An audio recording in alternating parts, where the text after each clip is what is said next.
response would be, I told you a woman couldn't do it. I told you a woman couldn't do it, couldn't do it. The survival of the species really has in the family.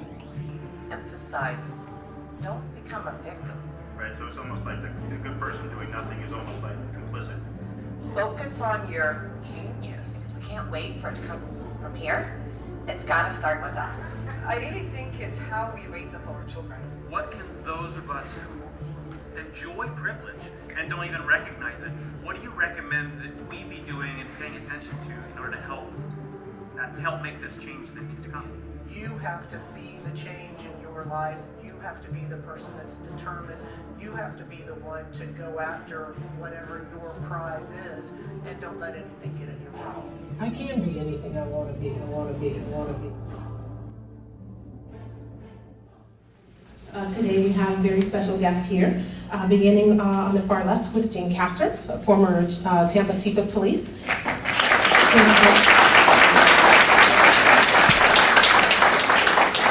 We also have Maven Now, who's a life coach, lifestyle photographer, and also a personal brand leader.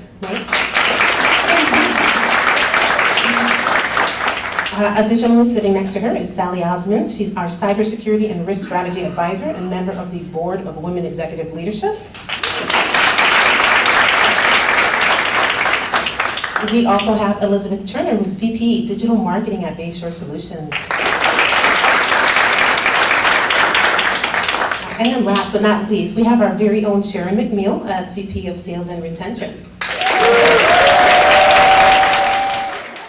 It was really an honor for me to be named as the Chief of Police there. And in that position, it was very, very significant for me to be an example for other women and other young girls as well. I had a woman stop me at the spring breakfast one time and she said, I just have to tell you this. She said, my daughter saw you on television this morning at a news conference, and her daughter was 9 years old, and her daughter said, Mom, is that the Chief of Police? And she said, yes, it is. And she said, wow, I can be anything I want to be. So that was very significant that people are watching. In a way to make them a little bit blind. And I think sometimes it's important as a realization because it helps them to understand how they're being perceived.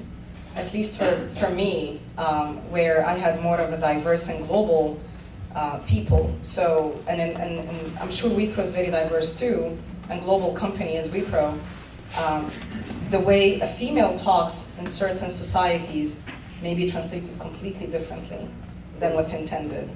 So coaching, so I received a lot of coaching on what I say and the message that I'm framing, what I intend to say, and how do I say it, was actually crucial to me. And that's one of the things that I believe we all need to take part in, is instilling that confidence in young girls. You know, I told a funny story about the jobs and the skills, but really it's the confidence to know that they can go out, they can put themselves out there. It's okay to fail. You know, it's better to aim high and miss than to aim low and hit your target. So we just need to make sure that the young girls are coming up with a confidence in themselves that they need to be successful. And I thank my mentors for where I'm at today, without a doubt. I think it's been a challenge, and I think one of the things that I would say is, like, just don't give up. Believe in yourself. The confidence that everybody's been talking about up here really is important. Like, you know, stand true to what you believe in, stand by to, you know, what you know to be true, and, you know, just don't give up. It goes back, I was at the FBI Academy 100 years ago, like 2001. And we had a course there where, in essence, it was a difference between boys and girls. And it was, everybody in the class before it started was like, oh my gosh, this is going to be mind-numbing. And it was the most fascinating course that I took during the entire experience. And it was, a great deal of it was the neurological differences, and then the communication differences, you know, where women are just so much more democratic and they want to get everyone's opinion prior to making a decision, where men view that as a weakness, that if you have to ask someone, then clearly you don't know what you're doing. To really understand what are the priorities in this season of your life. Because we're going to shift, right? It's going to be different for you 2 years from now. It's going to be different for you 5 years from now, 10 years from now. Life is going to be a little different. So what are your priorities in this season of your life? The biggest initiatives that I'm working with now, actually, one is the Executive Women Forum. It's a cyber security and risk and audit organization for developing women in cyber risk and audit. And it's nationwide, and we're going global. And we actually, when it started, to prep women senior managers to be executives. But then we noticed that the pipeline is not bringing enough women, so we started to go a little bit younger and as young as high schools and middle schools.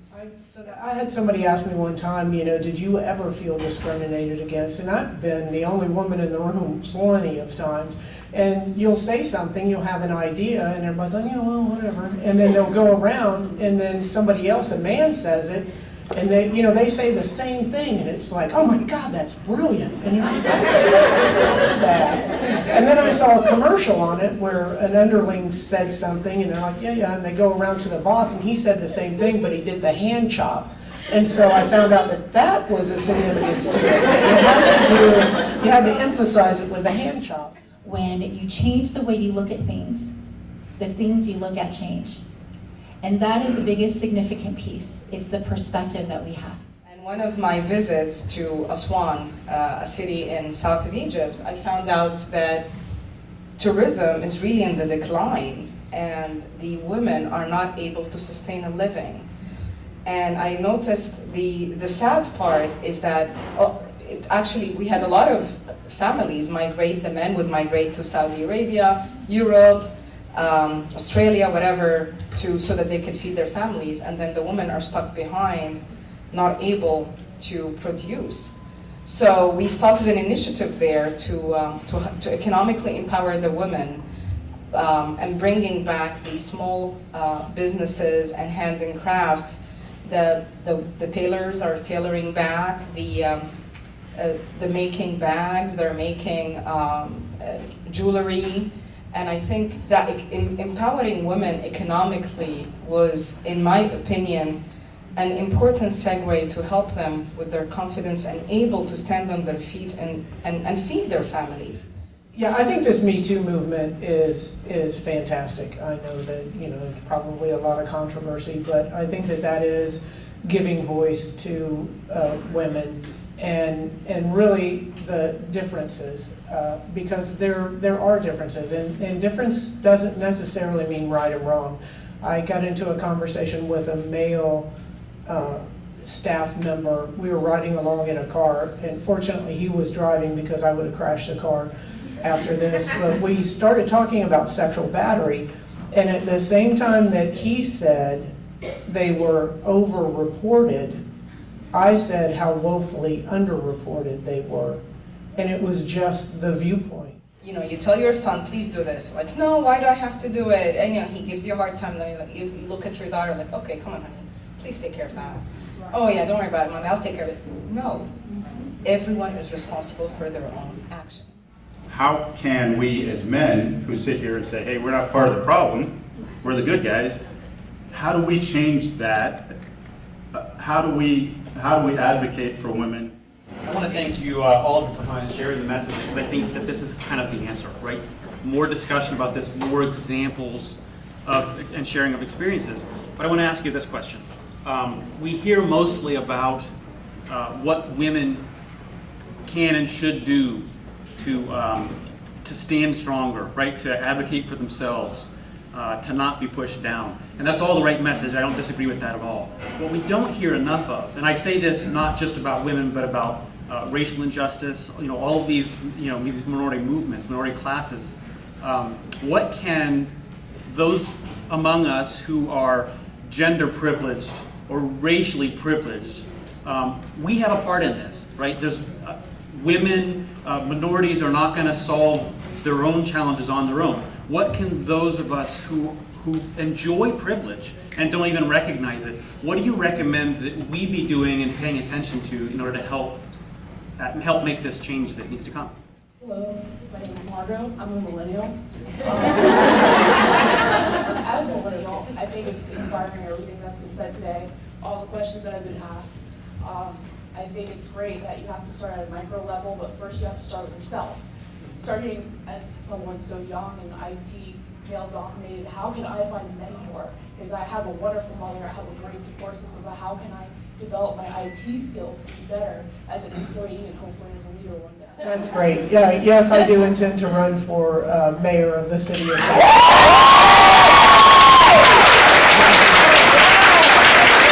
Thank you very much.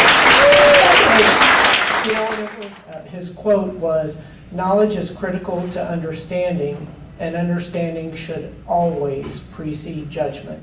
You know, there's days, I've been at HPS for 30 years, and there's days that, you know, you're not so proud to be here. You know, it's been a rough day, we're running into tough customers, but this is a day, I'm proud to be a Wipro HPS employee, that we're putting on something like this. So,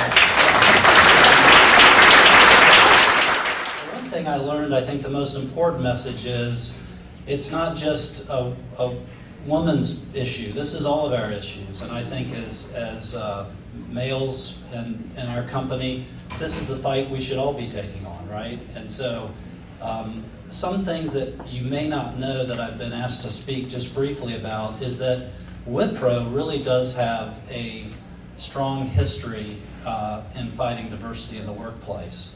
And there's a couple of things that you may not know about but I think you'll start hearing more about. One is the Women of Wipro initiative that runs programs throughout our organization internationally that focuses on mentoring and leadership development for women.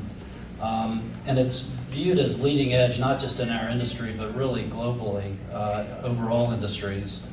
And they continue to fight not just against conscious biases, which I know exist, but even those unconscious biases. And I think those unconscious biases are the ones we really need to be watchful of.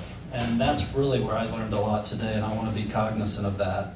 Wipro would like to provide each of you with a check that will go to the charity of your choice. So we will be talking to you about that.